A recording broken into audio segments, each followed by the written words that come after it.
안녕하십니까. 은행에서 30년 동안 근무한 경력이 있는 공인중개사 한남수TV입니다. 이번 강의는 제 부동산 채널 169번째 강의입니다. 본 강의는 유치권 제12강 유치권에 대한 판례 해설 첫 번째 강의입니다. 이번 강의에서는 대법원 판례에서 정의하고 있는 유치권 성립을 위한 점유의 의미와 판단 기준 그리고 점유의 여러 가지 형태에 대해서 말씀을 드리겠습니다. 참고적으로 유치권에 대한 전체 강의 목차는 마지막 슬라이드에 게시를 해 두었습니다. 참고를 하시기 바랍니다.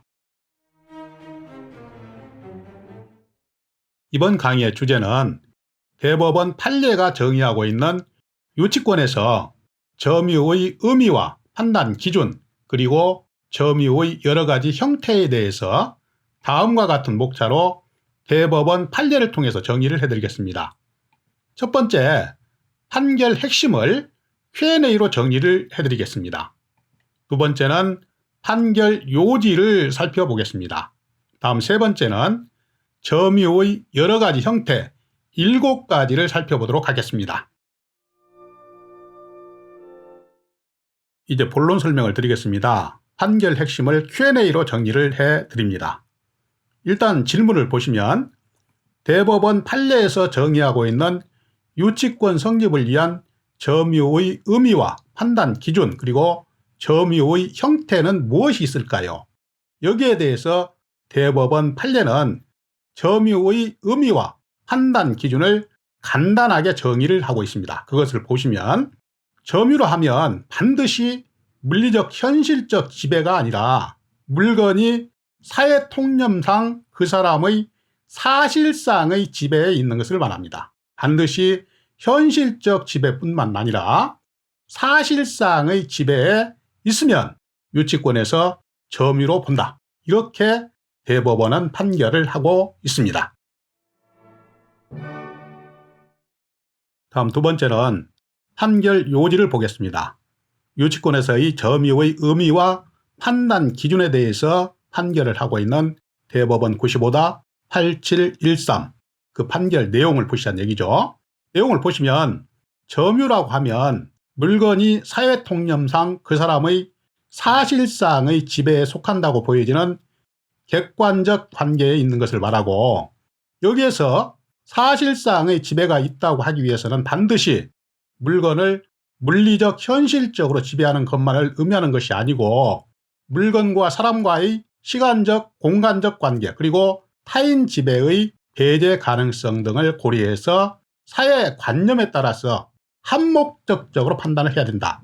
이렇게 대법원은 점유의 의미 그리고 또 판단 기준을 정의하고 있습니다. 이 내용을 한마디로 정의를 해드리면 유치권에서 점유를 인정받기 위해서는 반드시 그 물건을 현실적이고 직접적으로 점유하고 있는 것뿐만 아니라 사실상의 지배를 하고 있으면 된다. 그래서 사회 관념에 따라 한목적으로 판단을 한다. 이렇게 정의를 하고 있습니다. 다음 세 번째는 유치권에서 점유로 인정하고 있는 여러 가지 형태 7가지를 요약해서 말씀을 드리겠습니다.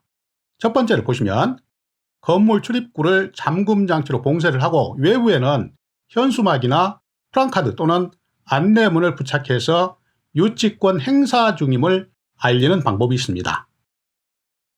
다음 두 번째는 유치권자가 경비업체와 용역계약을 체결을 하고 그 경비업체가 대신해서 간접 점유하는 방법이 있습니다. 이런 경우는 경비업체 직원이 상주하는 유형이 있을 수가 있고 또 직원이 직접 상주하지 않더라도 부인경비 시스템 또는 CCTV 등을 장치를 해서 타인이 침입하면 즉시 출동하는 형태 이런 형태도 유치권의 점유로 인정을 해주고 있습니다. 계속해서 점유의 형태 세 번째입니다. 내용을 보시면 채무자 등이 점유를 방해하거나 방해할 우려가 있을 때 법원에 점유 방해 금지 가처분을 받아가지고 외부에 공시를 하는 방법이 있습니다. 다음 네 번째, 조경이나 전기 등 공사업자들이 공동 점유하는 방법도 인정이 됩니다. 다음 5번째, 채무자의 승낙을 받아서 유치물을 임대해서 임차인으로 하여금 간접 점유시키는 것도 한 가지 방법이 되겠습니다. 다음 6번째는 유치물의 법적 절차 진행을 위해서 집행관에게 유치물을 인도하는 경우도 점유로 인정을 해주고 있습니다. 이런 경우에는 유치물이 소액이어서 정식 경매를 하는 것보다는 간이변제 중단권을 활용해서 그 채권을 회수하기 위해서 유치물을 집행관에게 매각 의뢰를 하는 경우가 되겠죠. 다음 7번째입니다. 아주 중요합니다. 점유가 인정되기 위해서는 지배가 어느 정도 계속되고 있어야 합니다. 예를 들면 매일 주야 24시간 점유를 하고 있으면 당연히 점유는 인정이 됩니다. 2번째는 주간에는 점유를 하고 야간에는 시건장치만 했다. 이럴 경우에도 점유가 인정됩니다. 또 3번째는 잠금장치를 해놓고 며칠에 한 번씩 방문을 하는 경우, 이런 경우에는 내용에 따라서 점유가 인정될 수도 있고 인정되지 않을 수도 있습니다. 다음 4번째는 잠금장치를 해놓고 전혀 관리를 하지 않는 경우, 이런 경우에는 점유가 인정되지 않습니다.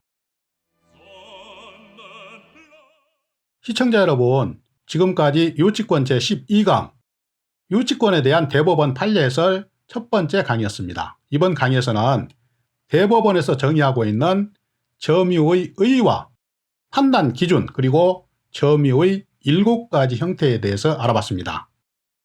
좀 도움이 되셨는지요? 이해가 되셨는지 모르겠습니다. 저는 다음 유치권 제13강에서도 유치권에 대한 대법원 판례 해설을 보내드리겠습니다. 저는 계속해서 부동산 관련 강의, 그러니까 유치권, 법정지상권, 임대차 보호법, 권리분석 및 배당 사례, 부동산 금융 등의 주제로 알차게 강의를 준비해서 계속 여러분을 찾아뵙겠습니다. 항상 건강하시고 다음 강의에서 또 뵙겠습니다. 감사합니다. 안녕히 계십시오. 시청자 여러분, 잠깐만요. 마지막으로 여러분께 꼭 부탁드릴 말씀이 있습니다. 이번 슬라이드는 제가 지금까지 보내드린 유치권에 대한 전체 강의 목차입니다. 참고를 하시기 바랍니다. 유치권의 개념과 성립 요건, 그리고 또 유치권에 대한 민법 조항을 마지막으로 해설을 해드렸고, 지금 현재는 유치권과 관련한 대법원 판례 해설을 해드리고 있습니다. 시청자 여러분, 지금까지 대법원 판례를 통해서 유치권에서 말하는 점유의 의미와 또 점유의 판단 기준, 또 점유의 7가지 형태에 대해서 간략하게 설명을 드렸습니다. 지금까지 제 강의가 여러분께 조금이라도 도움이 되셨다고 생각되시면 구독 버튼과 좋아요 버튼 잘 부탁드립니다. 이 구독과 좋아요 버튼은 강의를 하는 저에게 힘의 큰 원천입니다. 꼭 좀 눌러주시기 바랍니다.